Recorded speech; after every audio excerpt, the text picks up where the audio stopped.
Segundo a polícia, o motorista que apresentava sinais de embriaguez e não quis fazer o teste do bafômetro Eduarda foi preso em flagrante. arremessada pela janela e morreu na hora. 160 km/h.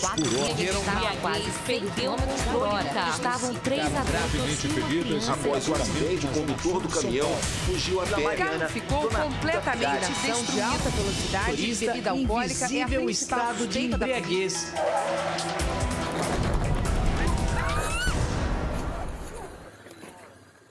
Foram enterradas hoje em São Paulo a dona de casa Miriam Baltresca e a filha dela, a advogada Bruna Baltresca. O administrador de empresas Vitor Gurman, de 24 anos, que morreu após ser atropelado por uma Land Rover no último sábado, foi enterrado hoje no cemitério israelita Butantã, na zona oeste de São Paulo. Você vai acompanhar a trágica história de Rafael Baltresca, que inspirou a campanha Não Foi Acidente. O jovem Marcos Alexandre dirigiu o carro dele pela Avenida Marginal Pinheiros, na zona oeste de São Paulo, quando perdeu o controle e subiu na calçada.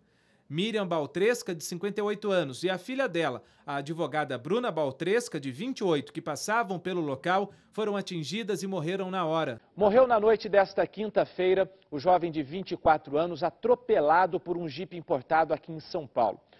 Vitor, 24 anos, foi atropelado e morto por um Land Rover blindado na madrugada de 23 de julho, na rua Natingui, na Vila Madalena, zona oeste da capital paulista. Família de mãe e filha que morrem atropeladas se revolta com a possibilidade do acusado responder o processo em liberdade. Segundo a polícia, o motorista Marcos Alexandre apresentava sinais de embriaguez, mas se negou a fazer o teste do bafômetro. Ele responde ao processo em liberdade. É o caso da nutricionista Gabriela Guerreiro, que dirigia a Land Rover, que atropelou e matou o administrador de empresas Vitor Gurman no fim de julho em São Paulo. A polícia não tem dúvidas de que foi Gabriela a responsável pelo acidente. Rafael, que já era órfão de pai, perdeu a mãe e a única irmã. Quando eu entrei no velório delas, tinha 2 caixões na mesma sala. Um da minha irmã do meu lado esquerdo e da minha mãe do lado direito. Esse momento é um momento que eu nunca gostaria de ter tido. Nunca.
Imagina que numa ponta você tem fiscalização ineficaz, ok?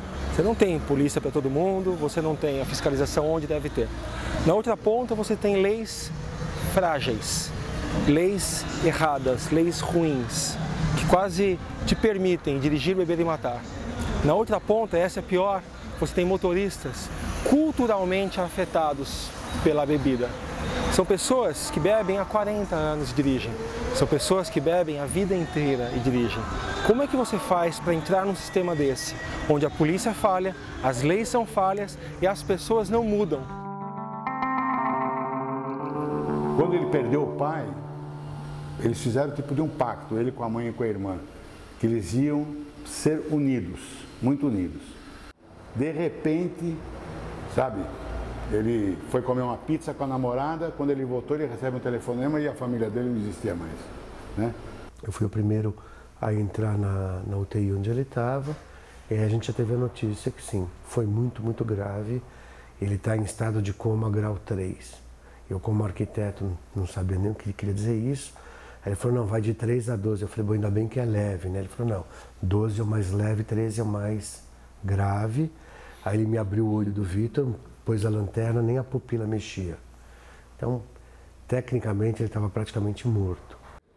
Então elas foram ao shopping para comprar um presente para minha filha e também para comemorar que a Bruna tinha pedido exoneração do cargo dela no TRT. Nesse mesmo momento, nesse mesmo local, né, tem um rapaz que estava comemorando a promoção dele no serviço. Quando elas estavam a 20 metros do shopping, ainda quase em frente ao shopping, um carro totalmente desgovernado, a polícia científica calcula em torno de 130 a 140 por hora, colidiu com as duas violentamente, prensando as duas no portão. A minha cunhada teve morte instantânea e a Bruna faleceu 10 minutos depois que chegou no hospital. O Vitor, ele era super consciente da questão álcool-direção. Na noite do crime, ele foi jantar na casa de amigos, sabia que ia beber. A casa era distante 8 quadras da casa dele, ele optou por deixar o carro na garagem e ir a pé. A Gabriela, ela foi dada no IML como alcoolizada, ela não conseguiu pôr o dedo no nariz. Ela disse que bebeu uma única marguerita às 11h30 da noite, jantou, dançou a noite inteira. Aí ela matou o Vitor, né? Atropelou o Vitor às 4 da manhã. Eu vi pessoas falando assim, mas ela era uma boa moça. Eu falei, ela não era uma boa moça, ela era uma moça que até então nunca tinha dado nada errado. Deu. Ela bebeu, dançou, dirigiu a quase 100 por hora, um carro enorme que ela não estava acostumada e matou uma pessoa. No velório, o Rafael, por uma coincidência, ele tinha uma amiga que era jornalista do jornal Estado de São Paulo, né? E a imprensa toda querendo falar com o Rafael e ele querendo se negar da entrevista, porque naquele momento ele queria curtir, sei lá, a dor dele, né, naquele canto. E querendo me entrevistar, e ele não queria que desse entrevista. Aí, em um determinado momento, essa jornalista falou para ele, Rafael, você quer fazer barulho? Eu acho que você deve fazer, porque você vai deixar esse crime ficar em... Então ele pensou, a minha irmã é advogada, se fosse eu o atropelado, ela não iria ficar quieta. Como só tinha ele na vida, ele ficou sozinho, né? Ele falou assim, por que eu vou me resguardar? E resolveu comprar a briga. Daí isso já surgiu a primeira ideia do não foi acidente, né? Então, primeira coisa, a gente não considera acidente, né? Acidente é um ato involuntário. A gente acredita que quando alguém bebe ou anda em alta velocidade, não respeita os códigos de convivência social, isso não é acidente, isso é um crime, e é um crime que deve ser punido. O assassinato, né, o atropelamento foi de sexta para sábado, os amigos deles não saíram lá do hospital. Na terça eu tive a notícia de que provavelmente ele não teria chances, teriam que esperar um protocolo médico para decretar morte cerebral. Eu abracei ele e falei, agora eu vou atrás de quem fez isso, e fui. O Vitão surgiu na noite que o Vitão faleceu. A gente precisava fazer alguma coisa com relação à morte do Vitor agora. E a gente conseguiu uma passeata para 1000 pessoas de uma noite para outra. Sim, a gente perdeu um amigo, a gente está mudando de atitude. Você, não, pelo amor de Deus, não espera acontecer a mesma coisa para você mudar de atitude.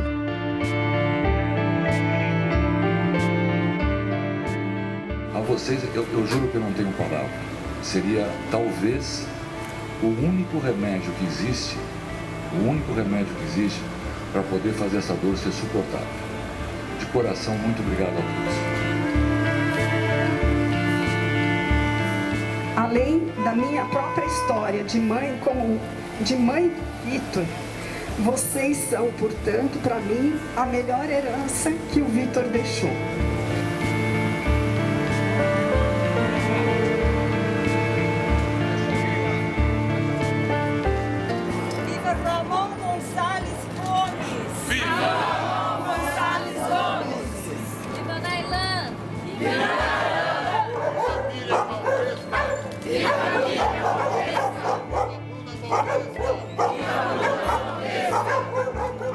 Viva Vitão! Viva Vitão!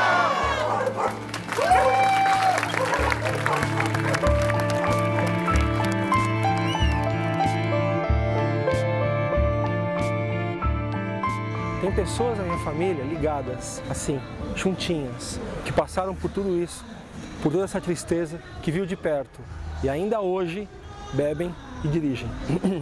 Se essas pessoas estão tão ligadas, não mudaram o comportamento, como é que você acha que uma pessoa que está longe, que vê a gente pela TV, vai mudar? É difícil. Mudar a cultura de um país é a coisa mais difícil que existe. Inevitavelmente a mídia some, as pessoas param de falar, o movimento começou com 30 pessoas, hoje a gente é, sei lá, em 4, 5, 6. A coisa acaba, assim,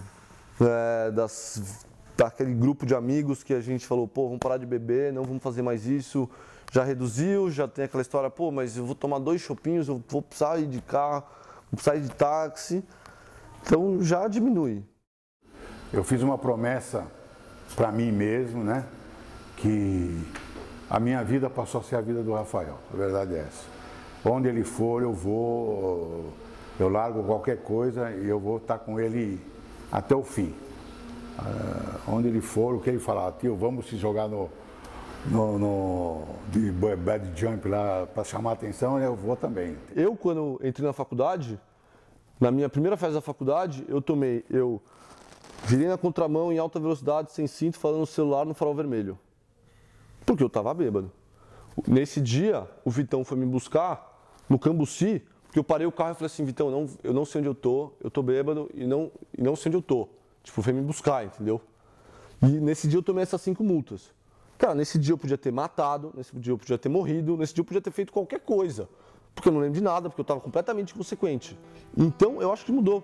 Isso nunca vai acontecer comigo, eu espero que isso nunca vai acontecer com um amigo meu próximo, porque eu sei que eu não vou deixar.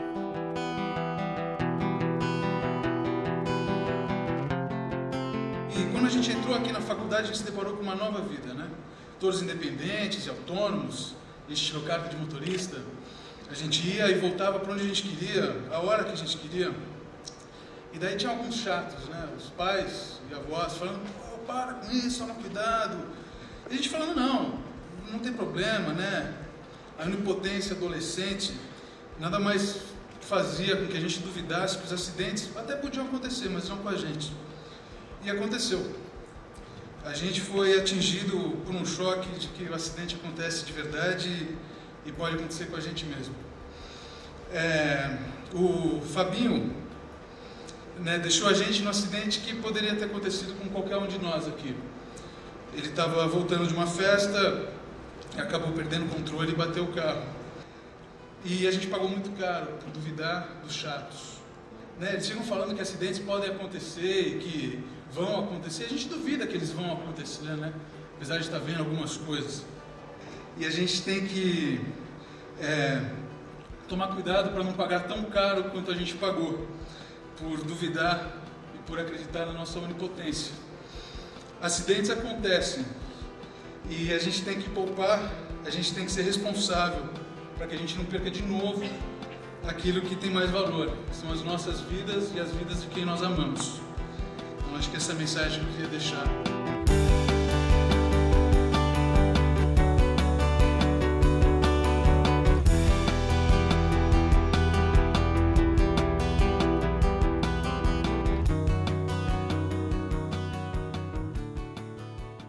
Qual é o grande dilema da lei seca? Da forma como ela está colocada hoje, né, 2012, dentro do Código de Trânsito Brasileiro, ela não é auto-aplicável, ou seja, existem formas jurídicas de você não ser sancionado por esta lei.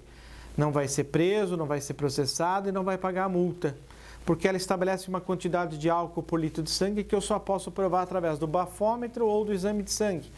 Provas essas que eu não sou obrigado a fazer pela Constituição Federal.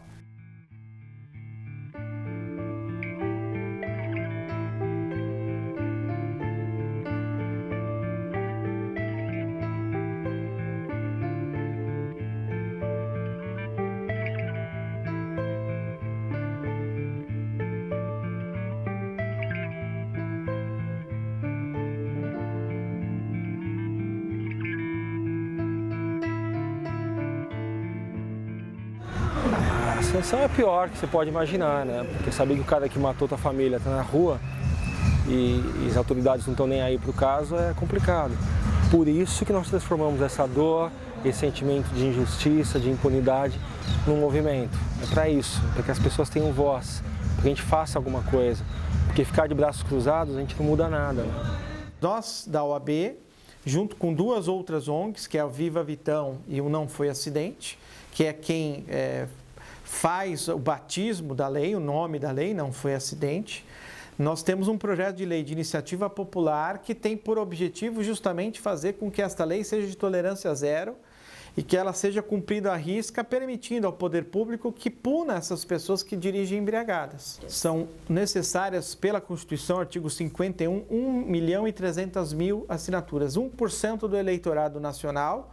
Eu tive o desafeto de encontrar a Gabriela saindo do carro dela na rua aqui de baixo que ela morava. E a promotora falava por mim que ela não poderia mais estar dirigindo. Nós queremos que ela seja condenada a uma pena de prisão de prestação de serviços alternativos, como, por exemplo, em locais em que se faz aí o tratamento de pessoas acidentadas, em prontos socorros, etc., para ele saber, né, para ele entender o que poderia causar aquela ação dele. Talvez eu não devesse ter parado, devia ter passado por cima, porque não pega nada mesmo, eu nem bêbado estava, né? Na qualidade de advogado e não de dirigente de ordem, qualquer caso de embriaguez ao volante que chegar ao meu escritório para que eu faça a defesa, eu posso dizer ao meu cliente que ele terá 100% de chance de ser absolvido. 100%. Por quê? Porque a lei é falha. E eu conheço as falhas da lei. Nós poderíamos dizer o seguinte, que nós estamos vivendo uma guerra. E o álcool e trânsito hoje, pela Organização Mundial de Saúde, é uma patologia, é uma doença, que está em nível do quê? De uma endemia. Né? É gasto no país quase que 8 bilhões de reais ano pelo SUS para fazer com que as pessoas que são vítimas de acidentes por álcool se recuperem desses acidentes. A gente por ano perde brasileiros mais do que 9 anos de guerra civil no Iraque. Isso é muito sério, né?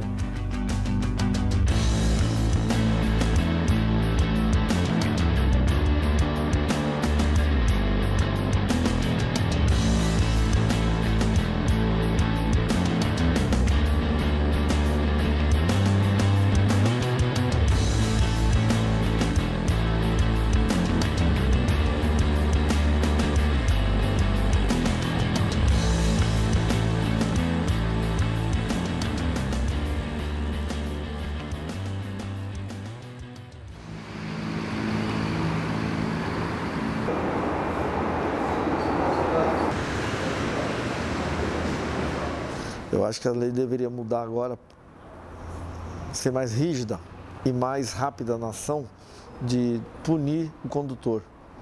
Porque já pegamos casos reincidente, que já foi autuado, certo?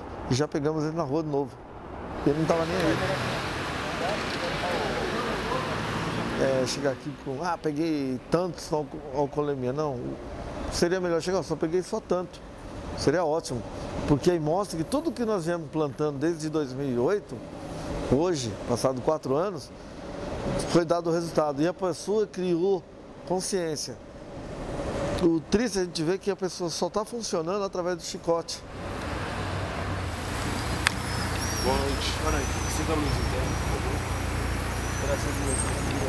então, Esses condutores ficam meio assustados no primeiro momento, né, por falta de hábito de ser abordado pela polícia.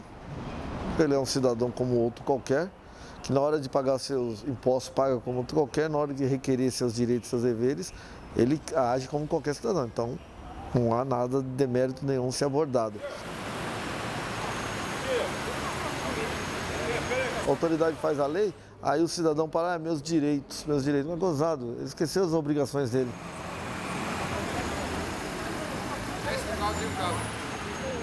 A Polícia Militar dispõe de um setor, dado o nome de P3. Esse setor, ele estuda na cidade os pontos corredores de bares, vários barzinhos, onde passa a ligação de um barzinho para outros lugares, vias movimentadas, circulação, onde pode ter rachas e outras incidências de crime. Então ele escolhe os corredores principais, que é a concentração de barzinhos.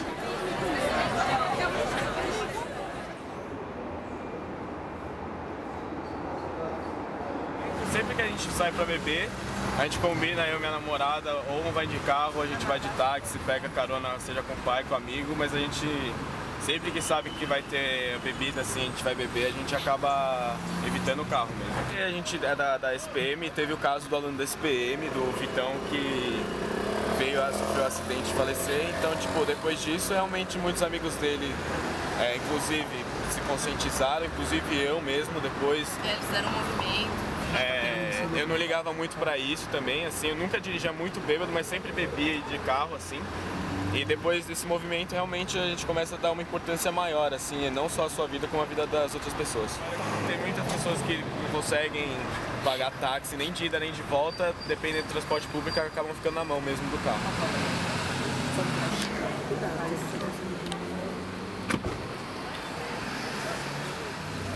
Você ingeriu bebida, né? Você falou que você bebeu uma garrafa, é isso? Sim, já faz mais de meia hora. E aí? O que você bebeu? Cerveja. O teste deu quanto? 0,12 e o limite é 0,13. Você acha que... Na lata. Você acha que uma garrafa de cerveja não modifica em nenhum grau seus reflexos, seus sentidos para dirigir? Não, acho que uma garrafa... eu não tomei nenhuma garrafa, mas acho que uma garrafa não.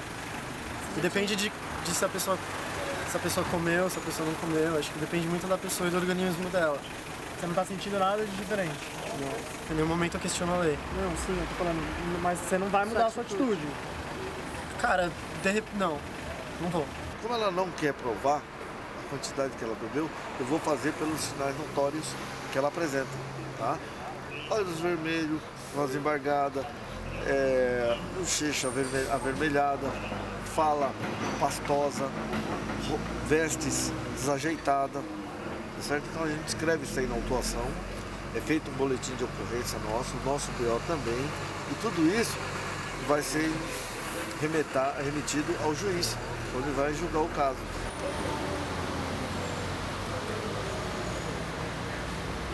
O que nós propomos no projeto? Que nas blitz tenham um médico legista, ou que exista um médico em cada cidade, um médico clínico, né? Em qualquer Santa Casa vai ter um médico clínico em que ele possa ser conduzido e o médico clínico fala, ele está embriagado. A palavra do médico, o atestado médico, o laudo médico, ele é 100% confiável, porque é aferido por uma pessoa que estudou esse tipo de comportamento e pode dizer se a pessoa está embriagada ou não. No Brasil, a gente tinha milhões de filhos sem pais, porque eles falavam, eu não quero produzir prova contra si mesmo e esse filho não é meu. O Supremo Tribunal Federal falou assim, acabou isso. Se você ele mudou, ele falou assim, se a mulher fala que o cara é pai e o cara não quer fazer, ele é culpado. Então, ele tem que fazer para provar inocência. Para mim, o Supremo Tribunal Federal tem que fazer a mesma coisa. Se ele está se recusando a soprar o bafômetro, ele está alcoolizado. Se ele quiser provar contra, ele que assopra o bafômetro.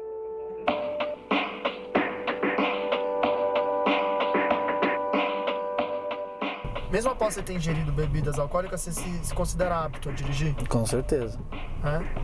Você não sente diferença física, de reflexo, nada desse tipo? Não, nenhuma, até porque nunca teve acidente relacionado a isso. Eu estar muito bêbado, até ao contrário. Às vezes que eu bati o carro que bateram em mim, eu estava sóbrio. Então, pra mim, não comprova nada.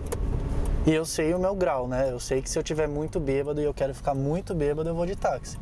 Agora, se eu sei que eu só vou ficar um pouco bêbado, aí eu vou de carro mesmo. Não existe limites de álcool seguro para uma condução adequada de veículos, quaisquer que sejam. Mesmo em pequenas quantidades de álcool, já há alterações no equilíbrio, na concentração, no cálculo que a pessoa vai fazer da distância que tem entre o seu veículo e o veículo que está à frente ou ao lado.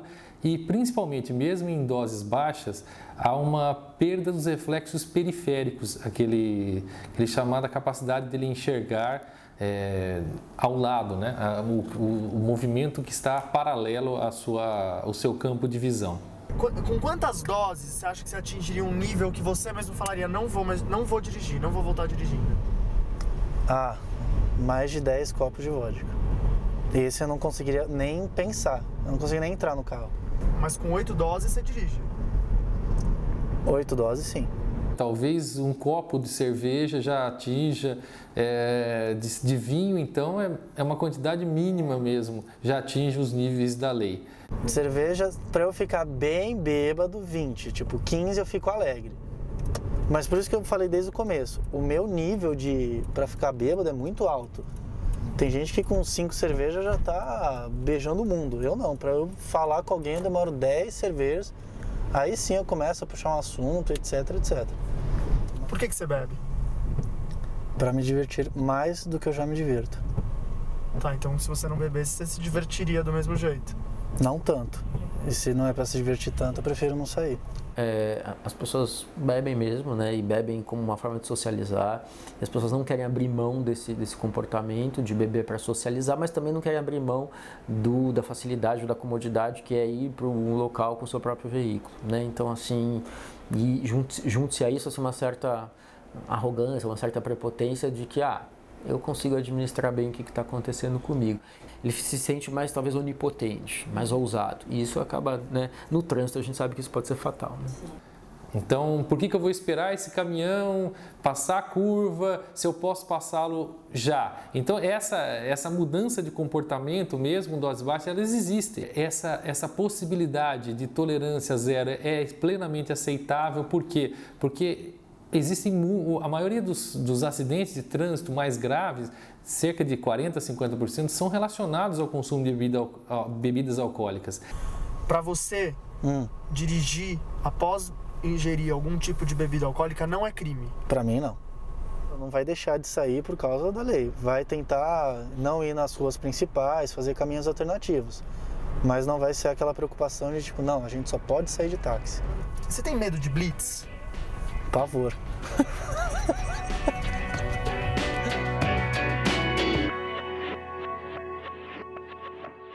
Um processo é uma lei mais rígida, a gente está caminhando para isso. Outro processo é uma vigilância maior, né, com punição, com multa, enfim, é uma coisa mais séria, num primeiro momento. E, em paralelo, uma campanha de fato muito maciça de conscientização e prevenção. Se convencer alguém no papo é difícil. Só quando pega ou no bolso, ou quando uma pessoa vai presa, ou quando acontece alguma coisa que você faz as pessoas pararem para pensar. Há 20 anos atrás, ninguém punha cinto de segurança para dirigir. Ninguém usava camisinha, ou pouquíssima gente usava camisinha na primeira relação sexual. A partir do momento que você tem uma campanha maciça de trabalho, em relação à prevenção, pelo menos no primeiro momento, as pessoas tendem a usar preservativo no início da vida sexual.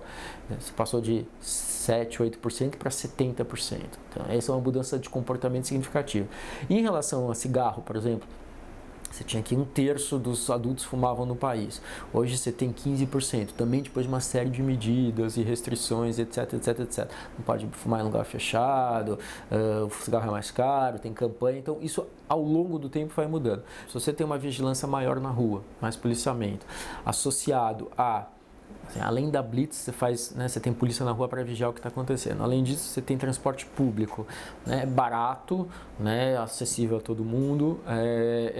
Eu acho que você já oferece para o cara uma possibilidade alternativa. Se você tem um sistema de transporte coletivo que não funciona a noite inteira, São Paulo é uma cidade com uma baita de uma vida noturna e o transporte coletivo não é 24 horas. Então, também fica faltando essa perna aí para a prevenção. Então, em algumas cidades do mundo, por exemplo, à noite é o momento em que uma boa quantidade de transporte público é colocado na rua. Então, você tem em Londres os night buses, você tem em algumas cidades do mundo, final de semana, o metrô funcionando direto até vira, né? Durante a semana ele funciona até 1 da manhã, no final de semana ele faz a manhã toda, como acontece aqui na virada cultural. O que é preciso ter é, depois que o metrô para, um sistema de ônibus adequado que faça a cobertura da cidade sem que a pessoa tenha que esperar 1h30 no ponto. Isso é infernal e é perigoso também.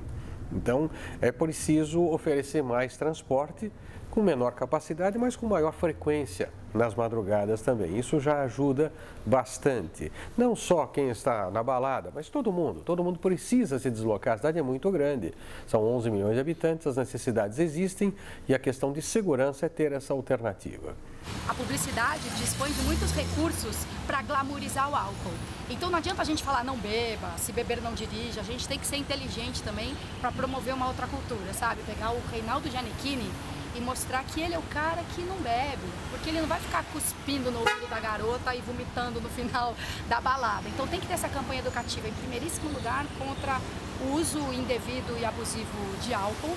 A campanha também publicitária pela direção responsável no trânsito, a mesma coisa, assim, o cara charmoso é o cara que tá sóbrio e ele para antes da faixa, entendeu? E para esse as meninas pagam o pau, não porque saiu cantando pneu que fica parecendo um idiota. É difícil brincar com isso porque tem a coisa do machismo, papapá, aí a gente vai acabar perdendo muita gente.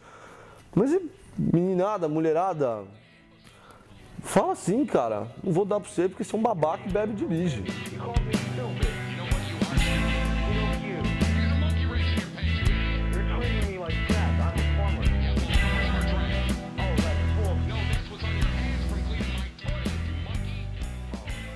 Já ficou com a consciência pesada em relação a dirigir alcoolizado? Não, nem um pouco. Por quê?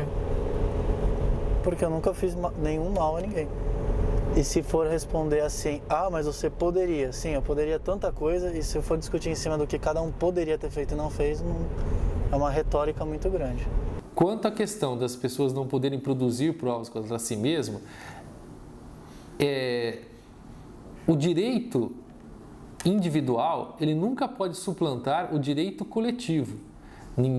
O direito coletivo é o direito de que cada pessoa tem ao dirigir o seu automóvel de não se envolver em acidente ou de práticas inseguras porque uma outra pessoa bebeu. Então é um interesse coletivo, ele tem que ser sempre superior ou suplantar o interesse individual. No Brasil, a justiça tem um conceito de que ela é lerda por demais. E justiça lerda chama injustiça. A gente vê os efeitos, os acidentes espetaculosos na mídia, mas não vê o resultado da punição, porque isso leva muitos anos. Deixa de ser notícia, a pessoa desassocia o crime da punição. Hoje, se você falar da nossa família, acabou. Eu posso te dizer o seguinte, não teve festa, não teve Natal. O acidente é assim, acontece aqui alguma coisa, no dia seguinte já limparam, já tiraram e só a família sente isso. Sabe, você mudar um comportamento, você mudar uma atitude, não é tão drástica assim. Você consegue viver, sabe? Fala não para a bebida, quando você está dirigindo, ok. O Vitão não vai voltar, a mãe e a irmã do Rafael também não vão voltar. E não é a vingança pura e simplesmente. O que revolta as pessoas, e eles têm razão disso, é que essas pessoas não vão ser presas.